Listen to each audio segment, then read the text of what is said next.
ఎవరిని అడగను ఏమైందని, తెలుసుగా బదులు రాదని.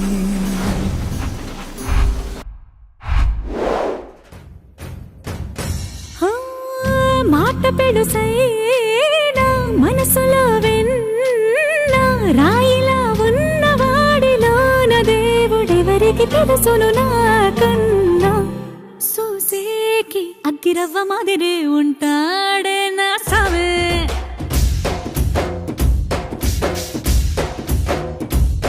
మెత్తాని పత్తి పువ్వుల మరే సంటో